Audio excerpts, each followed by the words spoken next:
Bonjour, je m'appelle Jusco Maté, spécialiste du 110 mètres haies et je fais partie de l'équipe de France d'athlétisme.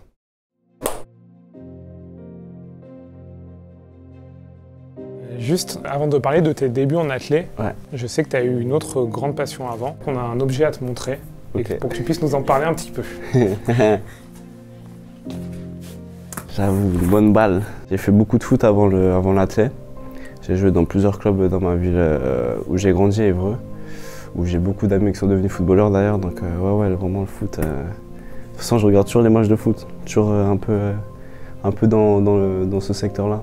Je suis passé à Gravigny, Nétreville et un petit peu la LM à Évreux. En tout cas, je m'amusais beaucoup en faisant du foot. C'était vraiment quelque chose que j'aimais beaucoup.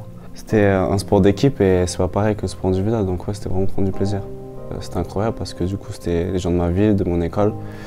Et c'est surtout apporter quelque chose à une équipe. Je sais que tu es très attaché à ta ville. De quelle manière cet attachement il s'exprime pour toi?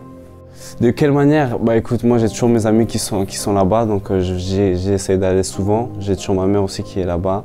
C'est toujours mon club actuel d'athlétisme. Donc il y a toujours ces liens, ces genres de liens, mais ouais, j'essaie toujours d'y aller. Et moi je suis pas né à Évreux, mais j'ai vécu quasiment toute ma vie.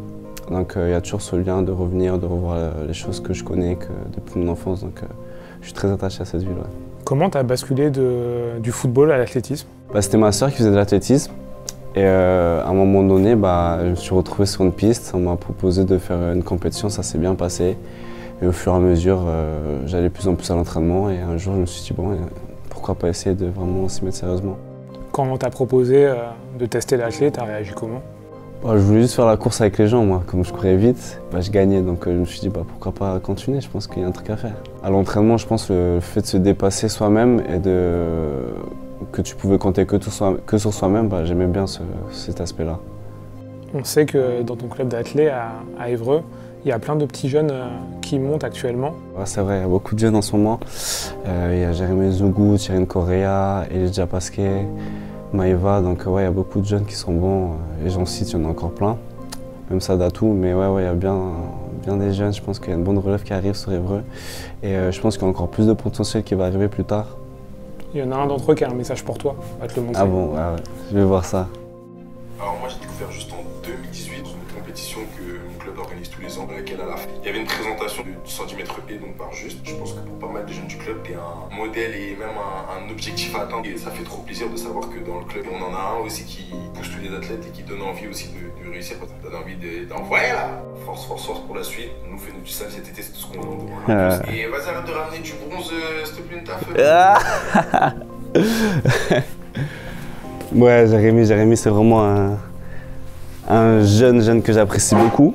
En plus, il fait des haies. Il m'a suivi un peu sur mon parcours parce qu'il s'est retrouvé au Crêpes de Poitiers depuis un an là. Donc ouais, vraiment un jeune qui a un très très gros potentiel.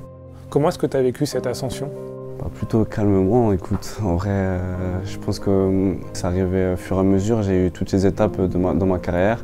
Médaille européenne, médaille mondiale, finale mondiale. Et donc j'enchaîne un peu dans le bon sens. Donc je pense que c'était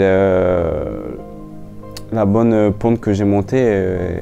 J'en sais que c'était step by step et j'ai pris mon temps.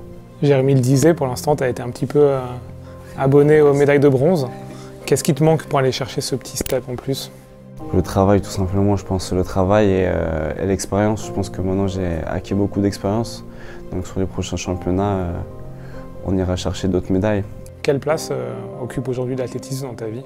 Ça occupe beaucoup de place. Je pense même toute la place, c'est pour l'athlétisme parce que je vis de ça et tous les jours, je pense à l'athlétisme, je mange l'athlétisme. Je dors athlétisme même, donc vraiment, c'est une place importante. C'est ma passion, c'est le sport qui me fait vivre, c'est le sport que j'aime, donc c'est vraiment très important dans ma vie. Quelle importance ont tes proches dans cette progression que tu as eue, ta famille, les gens qui t'ont encouragé? Déjà ma mère, elle est très fière de moi, je pense, parce qu'elle m'a vu depuis le début. Elle savait que j'étais pas très motivé d'aller à l'athlétisme, mais au fur et à mesure, je trouvais la motivation et je commençais à aimer ce sport. Donc moi, de toute façon, ma famille, elle vient à quasiment tous mes championnats. D'essayer de faire venir tous mes championnats, tous mes meetings. Donc je sais que pour eux c'est très important que je progresse et que je prenne du plaisir dans ce sport-là. Et je pense qu'ils sont contents que je sois épanoui. Tu te mets pas de limite, visiblement, d'où ça vient?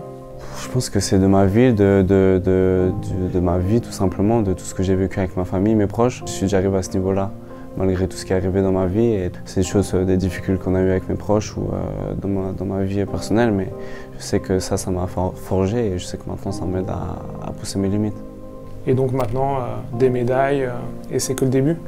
Ouais, c'est que le début. Je pense que, vu que j'ai commencé tard là, je pense que ma carrière va se prolonger un peu plus longtemps que d'autres personnes qui ont commencé tôt, mais je sens qu'il y a beaucoup de choses à travailler et à voir et à maîtriser surtout. Donc ouais, je pense que c'est que le début, qu'il y a de meilleures choses qui vont arriver.